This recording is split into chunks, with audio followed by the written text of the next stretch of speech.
আমি তোমার বয়সে এটা কখনো করিনি। বাবা মা সন্তানদের এই কথাটা কখন বলে? মোবাইল দেখার ক্ষেত্রে ফেল করলে। তোমরা যে বেয়াদব, আমরা কখনো এরকম বেয়াদবি কারোর সাথেই করি না। ইয়েস, অ্যাজ ইফ বাবা মা প্রেম করে নাই। বেলা করে ঘুমালে, টাকা খরচ করলে। টাকা খরচ করিনি। আমি তোমার বয়সে এটা কখনো করিনি। বাবা মা সন্তানদের কখন এই কথাটি বলেন?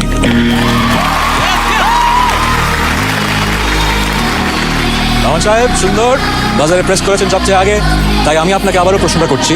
আমি তোমার বয়সে এটা কখনো করিনি। বাবা মা সন্তানদের এই কথাটা কখন বলেন? মোবাইল দেখার ক্ষেত্রে মোবাইল দেখার ক্ষেত্রে। হ্যাঁ, আমিও তোমার মেয়েকে কথাটা বলি।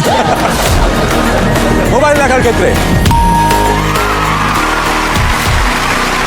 আপনার উত্তরটা বোর্ডে আছে, কিন্তু এখনো 1 নম্বর উত্তরটা আমরা পাইনি। সো সাদি ভাই, আপনি যদি উত্তরটা দিতে পারেন তাহলে আপনি জিতে যাচ্ছেন ফেস অফ। আপনার উত্তর হচ্ছে ফেল করলে। ফেল করলে। আমরা কখনো ফেল করিনি। আচ্ছা আচ্ছা, বাবা মাই কথাটা বলে। তোমার বয়সে এটা কখনো বলি ফেল করলে।